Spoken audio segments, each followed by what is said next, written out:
Om Shri Sai Ram. Sai Ram and good afternoon to one and all. So today I've been given this pleasant duty of introducing our next speaker, Dr. Vyas, who is the senior research scientist at Stanford University, USA, in the Department of Basic Life and Ophthalmology. So his current role at Stanford is to advance the development of next generation clinically relevant adaptive optics ocular imaging devices to allow the easy diagnosis and monitoring through a non-invasive visualization of subcellular structure in the eye. He is the notable alumnus of Sri Sati Sai Institute of Higher Learning. He completed his Bachelor of Science Sri Sati Sai Institute of Higher Learning in 2004. Subsequently completed Master of Science Sri Sati Sai Institute of Higher Learning in 2006. He was awarded Doctorate in Philosophy from Indian Institute of Science in 2012. He has nearly 60 publications to his credit. During his postdoctoral position in University College Dublin, he developed digital method using spatial light modulation for measuring the wave distortion in optical microscopy and vision science. He has received number of honors and awards. To name the few, he received silver medal ACEEE India 2011. He was also the recipient of Outstanding Reviewer Recognition Optical Society of America 2019. Today, Dr. Vyas will be delivering his talk on the topic adaptive optics in the field of ophthalmology and vision science research. I welcome Dr. Vyas to deliver his talk. Over to Dr. Vyas. Thank you. Okay. Thank you for speech here. It's a great honor and to be able to give a talk and present my research work here. Being alumnus of such an institute of high learning is already a great privilege. And coming back to the same institute and giving a talk is a blessing. Thanks to you all for this honor. And today I'm going to talk about adaptive optics. And this is a technology that has been developed for astronomy, but not too late, but quite late. 20 later, it was first invented. It was implemented for vision science, and since then it has kicked off and has shown benefits in many fields of ophthalmology, as I will show next. So currently I receive support from National Eye Institute, and I have only one disclosure to make, which is I'm currently a founding partner of Two Eyes Vision, a company in Madrid, which we started in 2015. And let me begin my talk by defining what a wavefront is. Most students who are doing physics, they must know what a concept of wavefront is, but just for completeness, let me define what a wavefront is. So let's say you have a point source, which is this dot, small dot in the center. And this point source can be thought of as infinitesimally small. And this is emitting light in all directions. And the point source is thought of emitting spherical waves as shown here, and the light propagates in the direction shown with the arrows. So all the points that lie on this wavefront have the same phase. And this is a concept that is defined in optics to make mathematics easier. And this is the concept of a wavefront. And this is what I'll use in the next slide too. So different applications are there in any system built using optics. Let us say that this is the origin and this is a point source, and this is emanating spherical waves as shown here. And this passes through some optics. And the optics that we make, any manufacturer makes, are imperfect. And these imperfections can be due to the surface of the optics, or it could be the coating, or it could be aberrations due to the optics itself. And there could be inhomogeneities in the medium. Let us say you have a sample that is being observed, and that sample can have inhomogeneities. This could be due to refractive index changes, and refractive index changes across the medium the difference to be distorted. And there would be more optics imaging. And when you try to focus light using that image optics, then you will see, in comparison to the source that we started off with, have a much blurred spot, a much bigger spot. And this bigger spot is due to the different aberrations that you see here. Okay, let me go through a few slides quickly. So this wavefront, and if the light is being emitted by the point source, this creates spherical wavefront as shown here. And all the points lying on the wavefront have the same phase.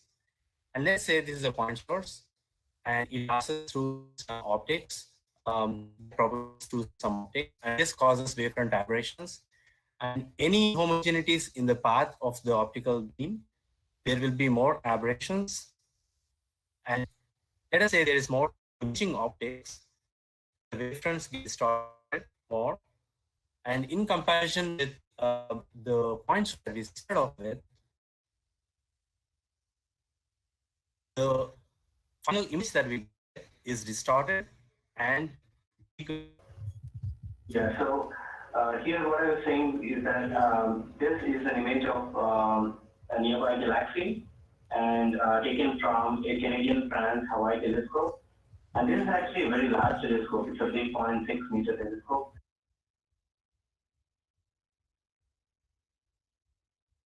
It's very far away, and then also because there is no correction for atmospheric turbulence, so the wavefronts are actually very distorted.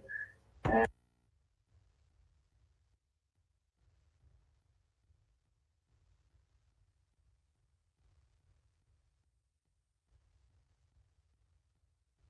galaxy. And this is how adaptive optics is done, typically in a telescope. And let me bring my pointer. Yeah, there you go. So light from the telescope is of course distorted by atmospheric turbulence, and then it hits an adaptive mirror.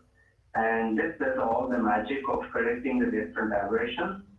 So this adaptive mirror is typically a deformed mirror, a mirror that can change its shape based on the voltage values that we feed to it. So below the mirror surface, there are actuators, and these actuators are poked such a way that the wavefront takes the shape such that we get a corrected wavefront. And this corrected wavefront is then used both for the science camera, and also it goes to wavefront sensor. And this wavefront sensor is an instrument that actually senses the wavefronts coming from the atmosphere. So of course, in the first loop, the deformer is flat, and the wavefront sensor senses all the distortions in the wavefront, and then it, through a control system, it gives feedback to the deformed mirror, and the deformed mirror applies the correction. And the second loop, what the wavefront sensor sees is a differential wavefront distortion, and so on. So what we're correcting is a wavefront, which is a differential wavefront. So overall, the performance of the wavefront adaptive optics depends totally on the wavefront sensor and the deformed mirror and the control system.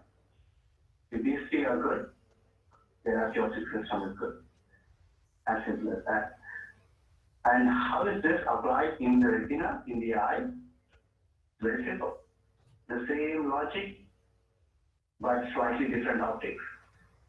So the eye has aberrations in a different location, not in there's no atmospheric turbulence here, but the eye itself creates aberrations. The cornea of the eye is not the same for different people. Each one of us has a different cornea. The shape of the cornea is different, and there is aqueous humor, there is the liquid inside the eye, and the lens of the eye itself has aberrations, and all of these add up, and finally we get an aberrated wavefront. And again, the same logic is applied. You have a deformed mirror and a wavefront sensor. I will explain more about this wavefront sensor later. And then you have the corrected wavefront, which forms image, and the retina that you see here of the eye is imaged here, right here. So here what you see is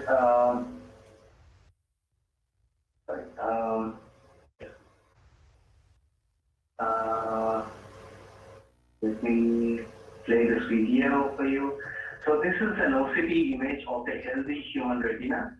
And as you can see, the OCT image clearly shows that the human retina is a layered thing. And there are many layers. For example, this one on top is the nerve fiber layer. And this is the RPE, the retinal pigment epithelium. And the most important part is the fovea, which is this one in the center. This is the foveal bit. And this is responsible for our central vision. And most of our cones and rods, which are responsible for our vision, they're all present here.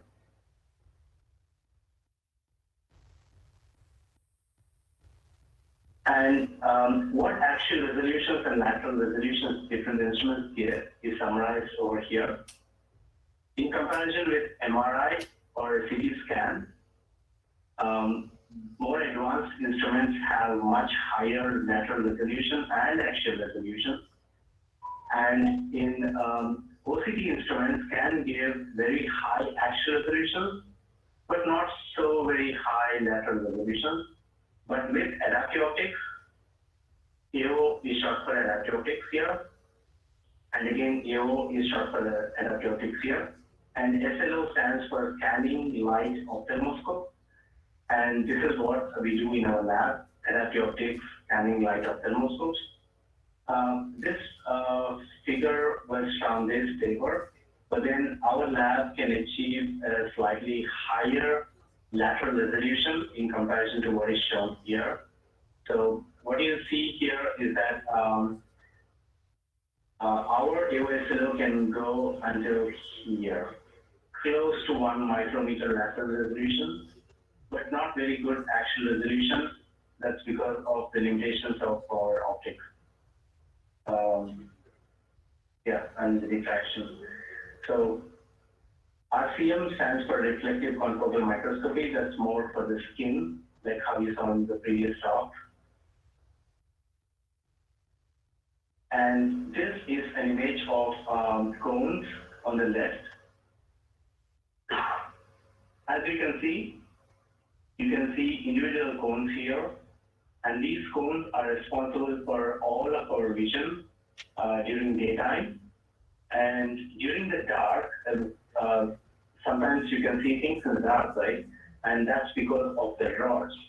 The rod cells are much tinier than the cone cells, and you can see the rod cells here in these gaps.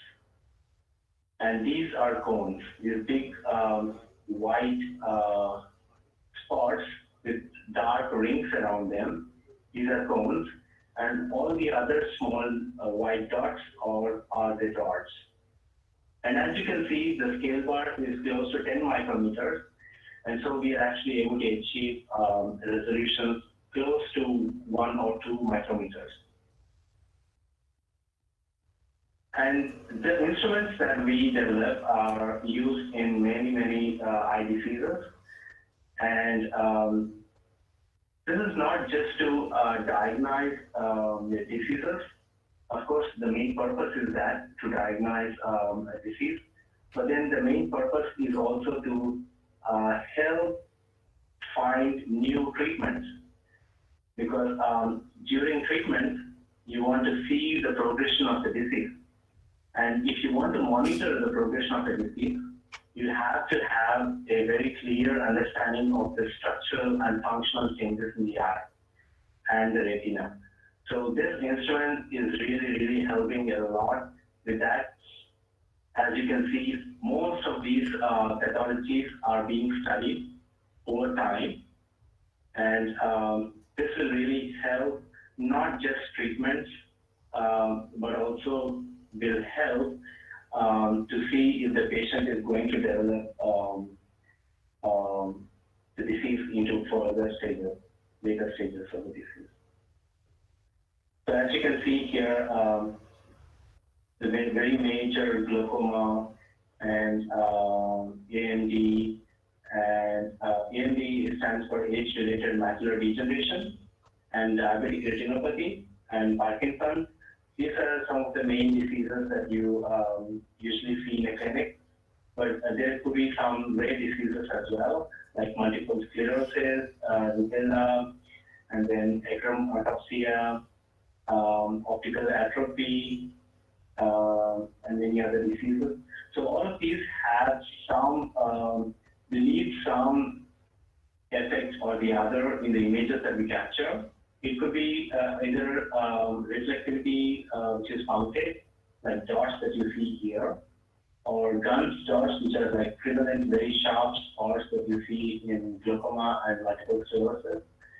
And there could be granular reflectivity, waxy reflectivity, or the blood vessels can be abnormal, and sometimes the nerve fiber layer can be abnormal, and you can see striate reflectivity, where you see like how you see skin being stripped off, like that you see the vessels being stripped off, and some kind of cysts also observed.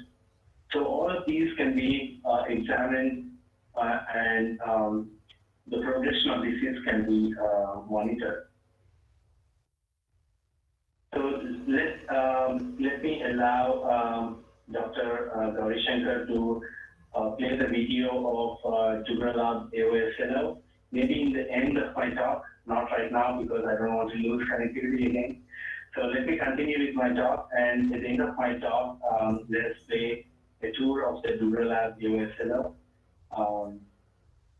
And let me continue my talk.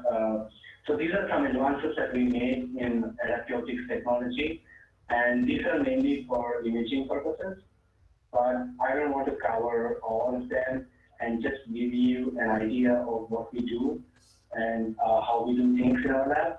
So let me just take the top two. One of them is focal shift in the Sharp-Hartmann wavelet sensor. So that way I can introduce you to the concept of wavelet sensing and how we use physics and apply that to imaging. And the second concept is dynamic distortion of presence scanners.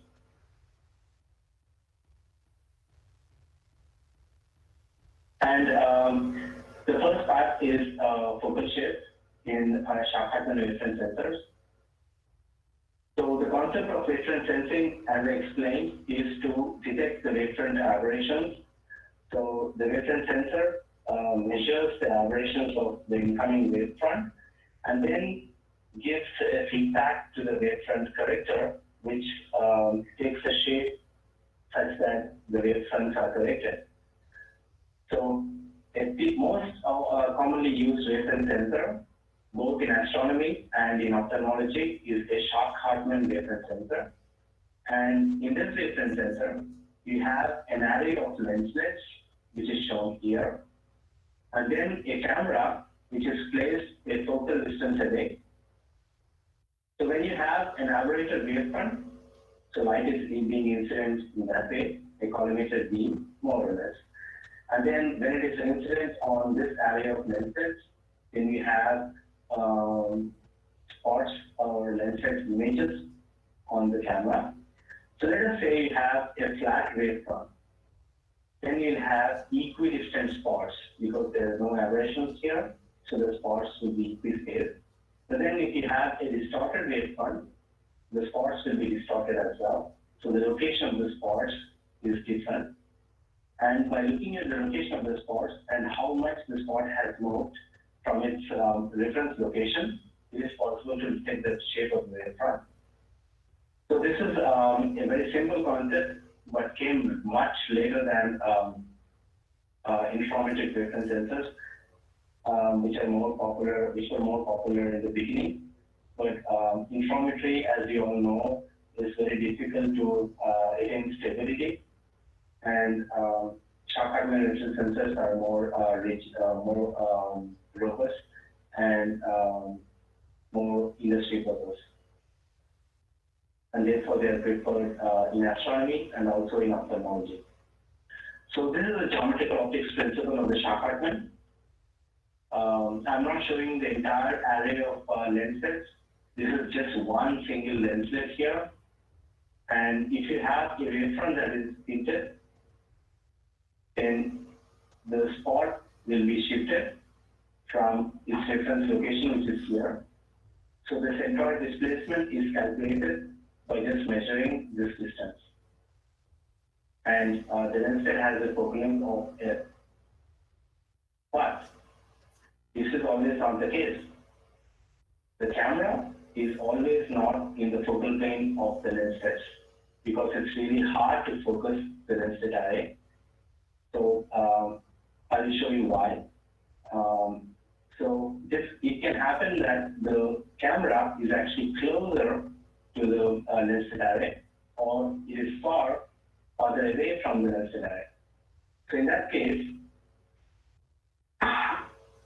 the centroid formula is given by this, which is this is the most commonly used centroid formula, which does not take into account for the Vyas, which I'll explain next. So this is the centroid and the focal length, and Z, as I showed you here, is the distance by which the camera is being displaced. And the integral of grad W gives you the wavefront gradient across the lenslet, and in the denominator you have the area of the lenslet. I should have taken advantage of that. Okay. So if you follow Fresnel diffraction theory, you will attain a more sophisticated formula. And as you can see, this is the extra term or additional term that we get here. And also another term, which is the intensity weighted wavefront gradient. And the lenslet image center of mass at the lenslet plane is also coming into picture. So let us say that the lenslet is not fully illuminated or not uniformly illuminated, then the centroid can have an error, and that error is given by this term. And this happens especially if Z is not 0. Let us say Z was 0, then you are not having, you don't have this trouble because you will be perfectly focused here, right? But if Z is not 0, then you end up having this term not being 0. It's extremely important for the Short-Hartman to be focused correctly.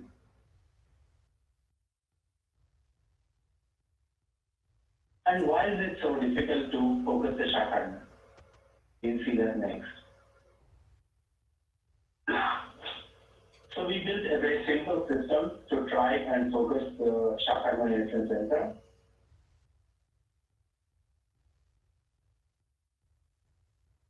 And you can see here, this is the formula, again, for the centroid of the Short-Hartman lenslet. So here you can see, this is the pupil. Most pupils are circular in nature, and this is typically because most of our lenses, most of our mirrors are circular in shape. And the pupil of the eye is also circular in shape. And the lenslet arrays are mostly square Welcome to a virtual tour of the Dubra lab. nearly 100% This is an adaptive optics ophthalmoscope. The main purpose of this instrument is to serve a large fraction of the population. Now you can see that these are all the partially illuminated lenses. What you see here, all the red lenses that you see here are all partially illuminated. So if the lenslet is partially illuminated, that means that rho C of minus S is not zero. And Z is also not zero. So that means that this term never becomes zero if the sharp accumulation sensor is not correctly focused. And why is it so difficult to focus the lenslet array? Because it's just measuring distance, right? But then if you look at diffraction theory very carefully, what you see is that the Fresnel number n, which depends on the radius of the lenslet array. So imagine that you have the lenslet here, the lens here, and the Fresnel number of the lens, which is given by square of the radius of the lenslet divided by the wavelength of light divided by the focal length. And this has to be very large. Only if this is very large, there is symmetry. As you can see here, there is symmetry before and after focus. And this means that the location of maximum intensity is the location of geometric focus. But then, this is not exactly the case when the Fresnel number is small. When the Fresnel number is small, you will see that the location of maximum intensity is somewhere here, but the geometric focus is actually here. And this is not at all something new. This is known since 1980s. But then it was never applied to the sharp accumulation sensor, and astronomers have been struggling to focus the sharp accumulation sensors, and this is causing stability issues in adaptive optics, especially near the boundary. As I mentioned, the Vyas is caused near the boundary of the pupil.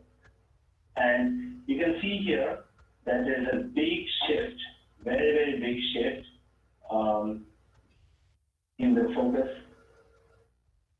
And the diffraction focus, which is the location of maximum intensity, is shifted towards the lens in comparison to the geometric focus. And because of this, the spots look very different in the geometric focus and in the diffraction focus. In the geometric focus, the spots look like this. These are spots, images taken in our lab after some focusing. And then you can see that the contrast in the diffraction pattern is much higher. But in the diffraction focus, the contrast is not great. But the location of maximum intensity is right here. But this is the location of maximum contrast. So the point here is that when you're trying to focus a sharp accumulation sensor, you have to look for location of maximum contrast, not the location of maximum intensity. And this is actually true for any lens, not just the sharp pattern, because no Fresnel number, no lens has a Fresnel number close to infinity. So this is true for any lens. So when you're trying to focus a lens next time, please make sure that you're actually in the geometric focus and not in the diffraction focus. Never ever look for the location of maximum intensity when you're focusing light. You always look for maximum contrast in the intensity pattern. And this is what we found out. So what you see now is a video of partially illuminated lenses, and then we focus the sharp fragment to the location of maximum intensity. You see, in the boundary, you will see large arrows, and this means that large wavefront errors in the boundary. Huge errors in the boundary. But here you can see that in the geometric focus, the errors are extremely small, and in the diffraction focus, the errors are large. And this actually helped us in improving our own sharp fragment reference center, and this has really helped reduce the RMS wavefront error and improve the stability of adaptive optic systems. So let me go to the next concept of optical scanners, resonant scanners. It would actually be nice to go through the tour of the lab and then continue with this, but then it's okay. Let's continue this way. So resonant optical scanners are used in most two-dimensional imaging techniques, and these optical scanners are usually typically one-dimensional. So they rotate clockwise and then counterclockwise, and they have a certain speed at which they rotate, and they could be either vertical scanners or horizontal scanners. So here, what we do is we use resonant scanners. So they have a fixed frequency, but then they can be changed in amplitude. And because of the resonance, they can actually go at very high speeds. They can be designed in such a way that they can go at very high speeds.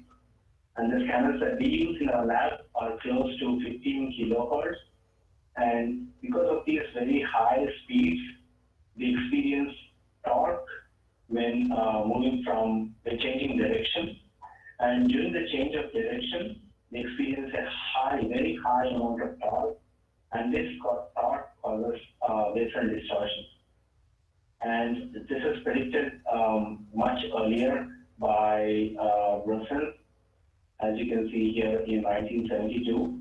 And he predicted that the wavefront distortions that the optical scanning mirrors can induce is proportional to the frequency at which the scanners move and the diameter of the mirror and the frequency and inversely proportional to the square of the thickness of the mirror and elasticity modulus. So it is a combination of the mechanical properties of the mirror and the physical properties of the mirror. So we tested a couple of resonance scanners, and I'm going to present here a 15.1 kilohertz scanner from EOPC because it's the fastest one, and we almost always use this scanner in our lab. So this is the measurement testbed that we built in our lab to test the scanners. And as you can see here, this is the scanner that we had tested. And as you can see here, the total wavefront error is quite huge, and it causes, because of the torque, because of the motion, it kind of twists the mirror, and this twist of the mirror causes wavefront aberrations. And these wavefront aberrations are big enough that the Schrell ratio is, there's a huge drop in the Schrell ratio, even for such a small angle. You know, it's just 2 degrees of angle, and the Schrell ratio has come down to 0.1. And Schrell ratio is actually the on-axis intensity of an image of the object. And we also tested in our adaptive optic scanning with the ophthalmoscope. This is an image of a paper taken in our adaptive optic scanning ophthalmoscope. And as you can see, as you go out from the center, the resolution of the image is poorer, and the intensity that we receive from the model eye is also less. And even the power spectrum is the same. So as you go out, as you can see here, the peaks become narrower, suggesting that that the features in the outer edges of the image are broader.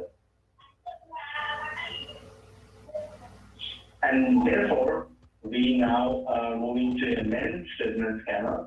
And recently, I just finished characterizing this lens scanner for our AOS. And this lens scanner is a much recent technology, and the first one by Ophthalmoscopy. Thanks to them for providing us demo piece to test. And we found that this scanner has extremely small wavefront aberrations, and by just reducing the pupil size by 80%, the aberrations are extremely small, and the shell ratio is extremely high, as you can see here, the dotted lines. And therefore, it's very important to take this point into consideration when you're doing any imaging application. Make sure that your scanner is not causing any distortions to the image itself. Because scanners are thought to be perfect and they are never checked for, but it's very clearly we demonstrate that the scanners are actually a cause of trouble, and the dynamic torque of the scanners can cause huge distortions that can have big effect. And we are actually considering to manufacture using silicon carbide material, which has a much lower density and higher elasticity modulus, such that the distortions are lower. And finally, I'm going to talk about a very interesting topic that I have taken up during my postdoctoral studies in Madrid. And this is related to the development of multifocal visual simulations. And this is mostly for cataract and presbyopia. Cataract is the clouding of the crystalline lens, and this causes blurry vision, poor vision at night, and very high sensitivity to glare, and double vision could also be possible, and very poor color perception.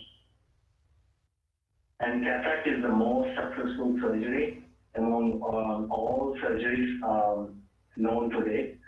But even then, because of the number of surgeries that are happening every year, the number of surgeries that are not successful are also increasing with time. So even if you say the success rate is close to 98%, there are a substantial portion of the people who are suffering from failure of cataract surgery.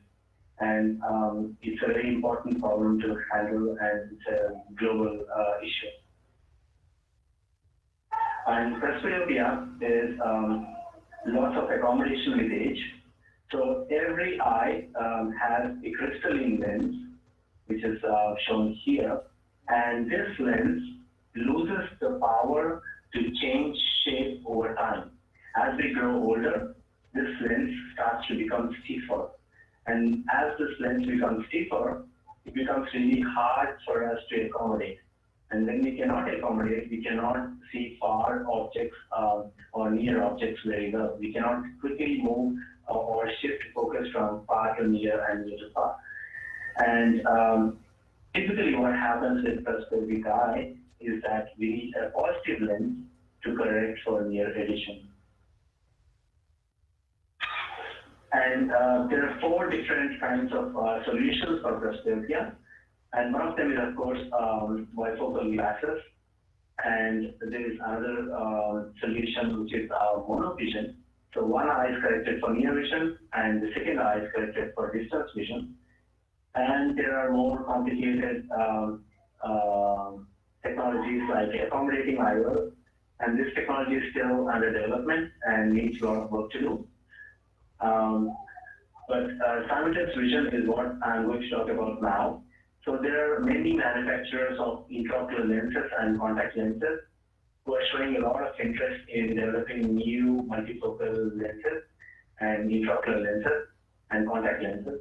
And these are useful for simultaneously giving us very good vision for all distances, be near distance for reading a book, or for intermediate distance, like for example, working on a laptop, or far distance, for example, driving, or even going around. And there are many intraocular lenses. It could be monofocal. So monofocal lenses are single focal lenses. So these are for, these only act for single focus. But after the surgery, you are required to wear glasses. But multifocal lenses allow us to replace glasses with nothing really. You just have to get operated with these multifocal lenses and you don't need glasses. But the success rate of these multifocal lenses is extremely poor compared to monofocal lenses, sorry. And this is because most patients who have a failure of multifocal intraocular surgery, they complain of not being able to adapt to seeing multifocal images. So, because what happens is that along with the image, you see a blurred background. So what you see is that along with a far image, you see a blurred background which is coming into the near object. And when you're seeing a near object, there's a blurred background due to the far object. So this is really hard for some patients to adapt, and they consider this as a failure of the surgery. But it's really hard for a surgeon to really explain to a patient what this visual experience is like. And because there are so many multifocal solutions and so many manufacturers who are showing interest in manufacturing lenses, distributing it to doctors. So it's really hard for a doctor to prescribe the right lens to a patient, be it confocal, be it contact lenses or be it multifocal intraocular lenses. So there is a need to have simulators which can give patients an experience of how the multifocal lenses would be like even before the surgery. And this will help to evaluate and also select the right lens for a given patient. So there are different kinds of simulators of multifocal intraocular lenses. So one very popular one is virtual. So here what they do is they place the intraocular lens in aqueous media, like how it is in the eye. You have aqueous media in the eye. So, and this one goes into this instrument, and the patient sits here and experiences vision. And there is another instrument made by Imagine Eyes, and this is based on a deformed mirror, like how I explained before. This can actually change the shape, but then this mirror cannot simulate all shapes because some multifocal intraocular lenses are they have weird shapes, and deformed mirrors typically only generate smooth shapes. And there are specialized modulator-based instruments as well. And what we developed is based on a tunable lens, and this is called a testbed, short for simultaneous vision. And the tunable lens that we use is an Optotune. And this is a head-mounted instrument, like shown here. And it's very easy to operate. And there are two tunable lenses, one for each eye. And based on which lens you want to simulate, the tunable lens is given that kind of input. So this tunable lens is a shape-changing lens. and this is electronically driven. It changes focus continuously. It has a response time of 1 to 5 milliseconds, and the optical power shift can be as large as 6 diopters. And the main goal is to demonstrate multifocal lenses with these tunable lenses and develop some kind of an accurate theoretical evaluation of the input signal that we have to give to the seamless instrument so that we can simulate a given multifocal intraocular lens. So what happens is that the manufacturer will come to us asking for simulating their lens into our seamless instrument. And then we come up with a input signal for the tunable lens such that it can generate the right vision for the patient. And at any given instance of time, a tunable lens can only give one single sharp focus. But then how is it possible to demonstrate multiple foci? We can take advantage of the critical flicker frequency of the eye. We can only see 25 frames per second or not faster.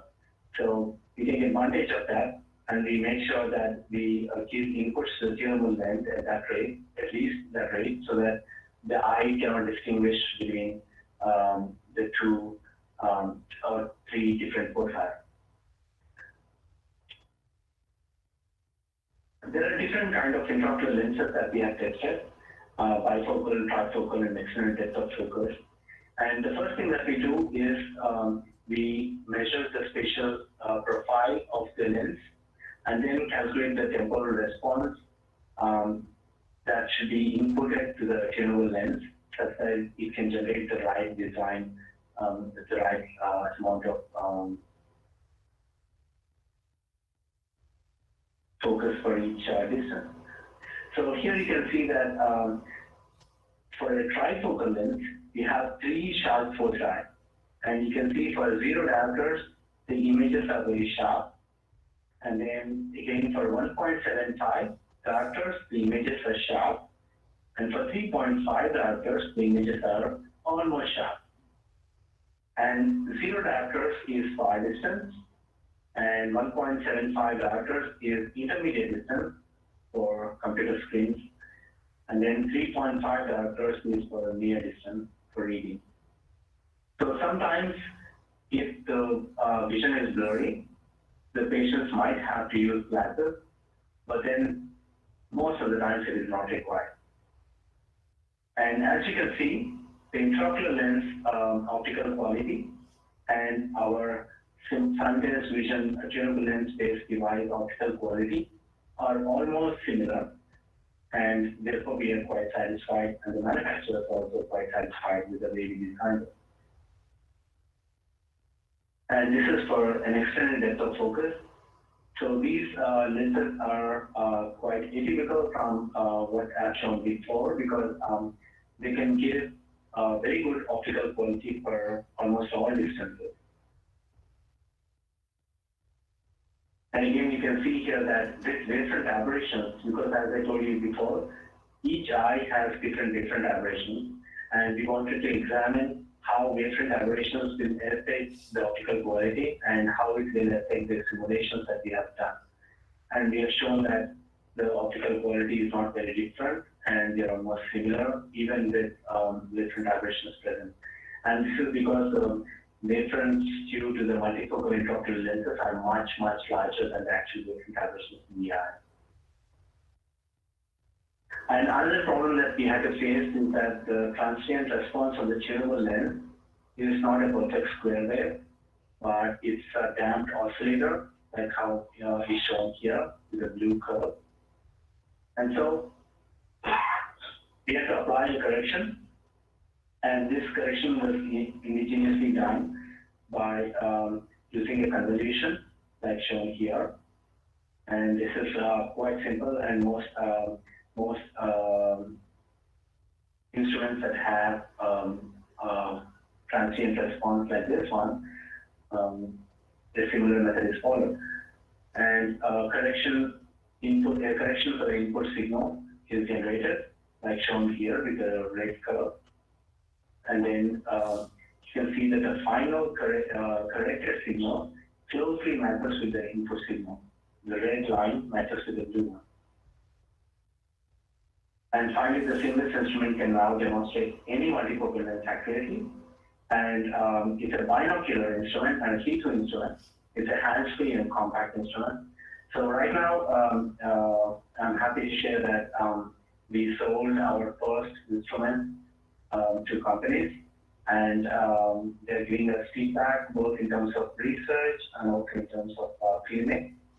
And we are happy about that. We also recently tested with Johnson & Johnson contact lenses, and we had great success with even contact lens simulation. And I would like to thank my three mentors during postdocs. My current mentor, Alfred Dubra, and my former mentor, Susanna Marcos, and my first postdoc advisor, Brian Monson. And I would like to thank you all for your patience with me.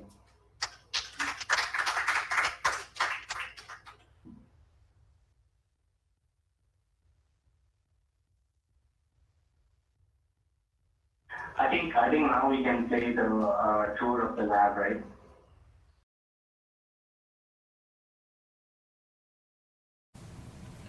Welcome to a virtual tour of the Dubra lab.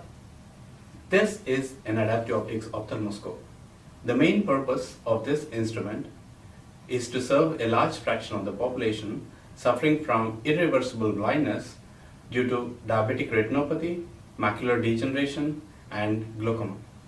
Early detection of these diseases and monitoring the progression of the structural and functional changes in the retina will help mitigate vision loss and also to find new treatments.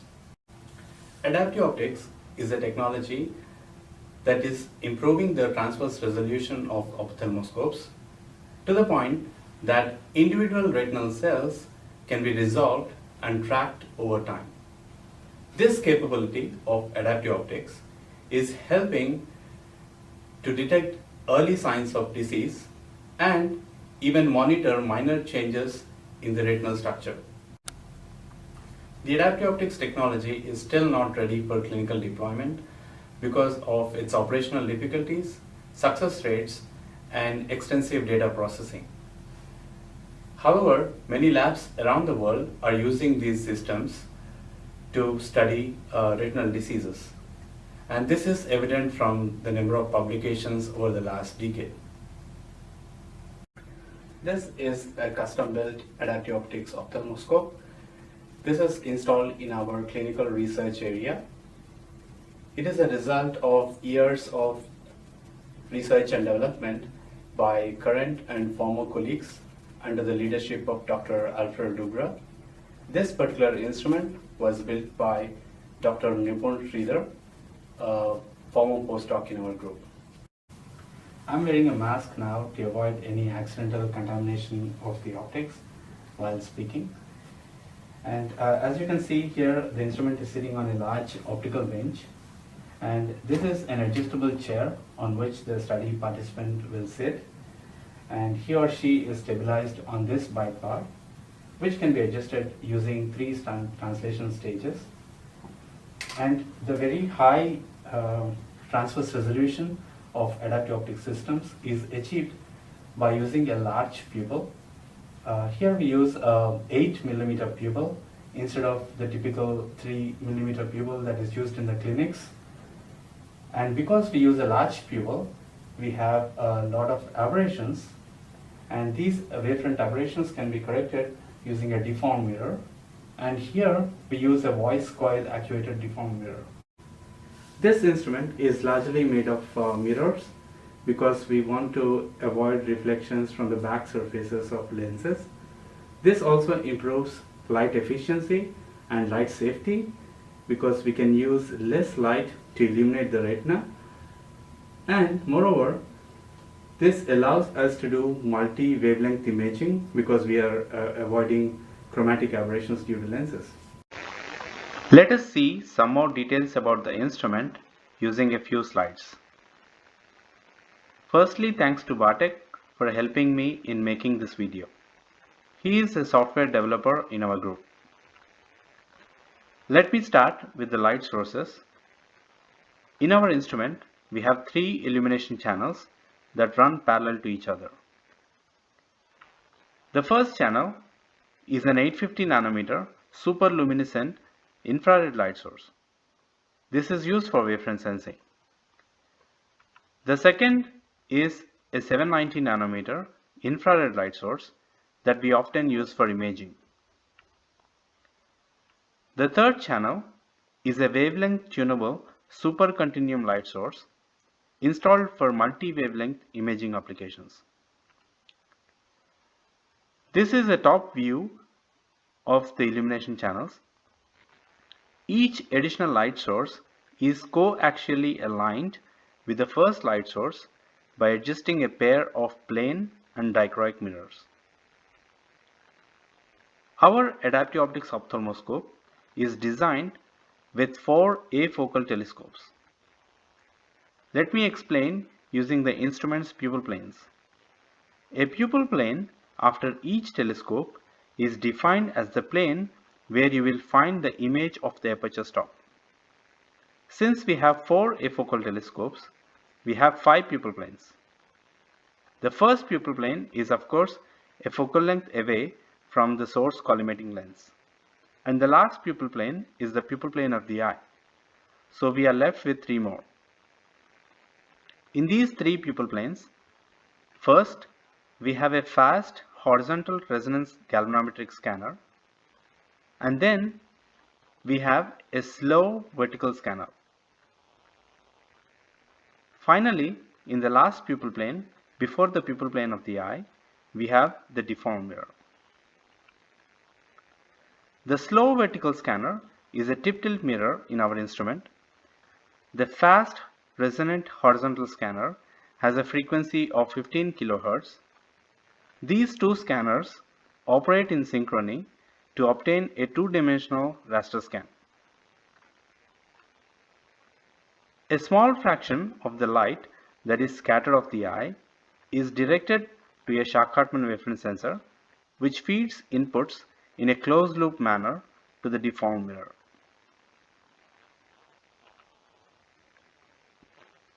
This deformed mirror has 97 actuators over a square grid, and in closed loop, the shape of the mirror is continuously adjusted to correct the wavefront aberrations, both from the eye and the imperfections due to the instrument's optics. A large fraction of the light backscattered from the eye is focused on the confocal pinhole, and the confocal detector that is placed behind it captures images of the photoreceptors.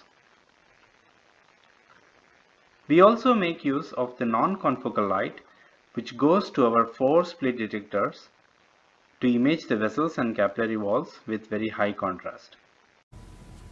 The vertical column that you see here contains the fixation channel and the fundus camera, both help in steering the small field of view of our adaptive optics system to the exact region of the retina that is of interest. Retinal imaging with our adaptive optics ophthalmoscope needs 2 operators. One of them is controlling the adaptive optics software and the subject's position, and another one is a photographer who is taking pictures and taking notes. There are several technical challenges to make adaptive optics technology clinically relevant, and hence there is a lot of scope for improvement and a lot of scope for research and development. One of the problems is standardization. There are several labs that developed adaptive optics systems for retinal imaging, but there is no standard way of comparing across instruments, and so we need to come up with some standardization procedures. Another important challenge is the small field of view of adaptive optics systems, and this is limited by the isoplanetary patch of the eye. And another challenge is pupil stabilization, and especially in patients suffering from nystagmus.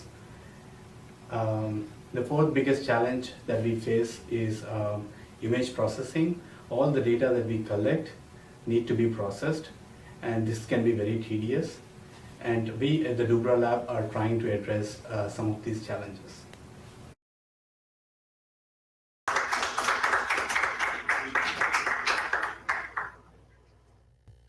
Vyas, you are there, right? There are a couple of questions. Yeah, please go ahead and ask. I cannot see them in the chat here. Yeah, so please go ahead and ask the questions. I try to answer. See, like the spatial light modulators, what are these tunable lenses? I cannot hear you properly. Like the spatial modulators, Yeah. what are these tunable lenses made of? Are they electro-optic devices? What are they? Can you expand on that? Yeah, that's a good question. So these are the ones that we use are liquid filled lenses, and they're electronically controlled. So it actually has a ring, and I was actually surprised when I first found out how it is controlled. So it actually has a ring, and when you apply voltage, the ring actually shrinks and becomes bigger, and this causes the liquid in the lens to either get compressed or bulged. And because of that shape-changing property, the focal length of the lens changes. Yeah, I don't know if I answered that question fully, but if you want more details, you can actually go to OptoTune, and they have a wonderful manual on how getting that. Thank you.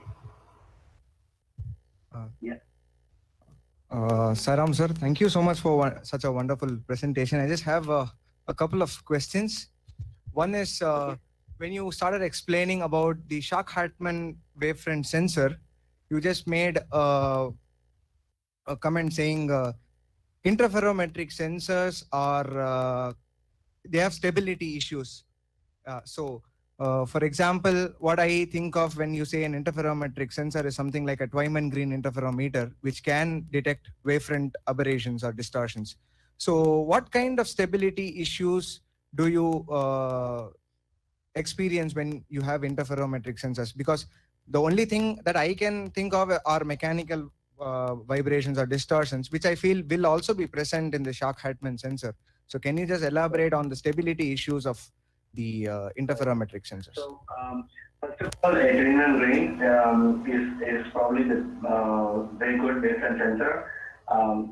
In fact, any interferometric technique is a very good wavefront sensor. So for instance, the best optical metrology wavefront sensors are interferometric wavefront sensors. And for optical metrology applications, where they try to look at the surface of optical elements, they use a zygo interferometer, which is a gold standard for wavefront aberrometry. But the problem with them is that they are very, very expensive, extremely expensive, and to make them very, very precise, you need very good computations behind it. And all of that requires a lot of computation, a lot of calculations. But the Schack-Hartmann reference sensor is extremely robust, and it doesn't need a huge amount of optics behind it. It's just a lenslet array and a camera, so you don't need much design issues, except that you have to focus it correctly, like how I presented now. So in terms of robustness and in terms of applications for industry, for example, if you want to use it in a clinic, or if you want to use it in an instrument like I showed here, like an optic instrument, which is already very complicated, you don't want to add more complexity by adding an electronic on it. And moreover, if you want to put the reference sensor as a portable wavefront sensor where you want to measure the optical quality or the wavefront quality at different locations of your instrument, it's not possible to quickly move around a trim and green, but you can do that with a shock hardener. You can remove the shock hardener from whichever location it is on your optical table, and quickly move it to a different location on the optical table and measure the wavefront and see what the optical quality of the wavefront is. And this not only helps in the alignment of the optics, but also it helps in quickly checking things during the troubleshooting. So in that sense, you have stability issues with memory. I mean, you have to realign everything in memory, and you have to make sure that you have the right phase, and you don't have that problem with the sharp partner.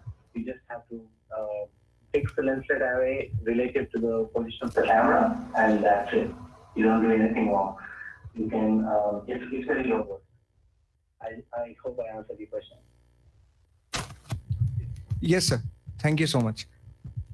Vyas, we'll just take one last question since we are running out of time. So the question from the student is, how long does it take to adjust to multifocal lens implants? Oh my God, that's a very good question. So surgeries are very difficult to replace. So once refractive surgery is done, and during the refractive surgery, what they do is they make an incision in the eye, they cut open the eye, literally, and they pull out the entire crystalline lens that we have inside our eye, because most cataracts have a clouding of the lens. So along with the clouding of the lens, we also remove the tissue of which the lens is made, right? So the entire tissue of the lens and the bad tissue due to the cataract.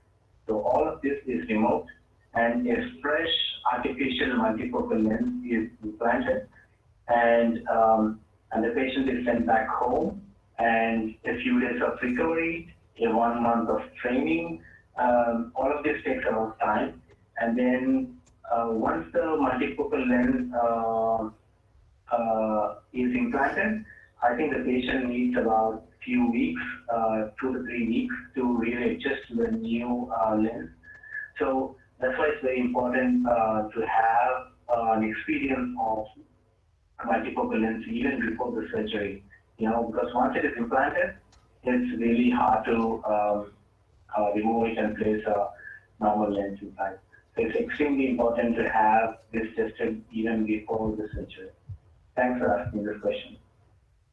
So on behalf of everyone, we'd like to thank Dr. Vyas for making an insightful talk on the adaptive optics in the field of ophthalmology and vision science research. He also discussed how the SIMVIS instrument could be used to simulate multifocal lenses in case of disease like cataract and presbyopia. So we once again thanks Dr. Vyas for wonderful presentation. Thank you. Thank you so much. Thank you. I'm really honored by this invitation. It's a great honor. Thank you so much for inviting me.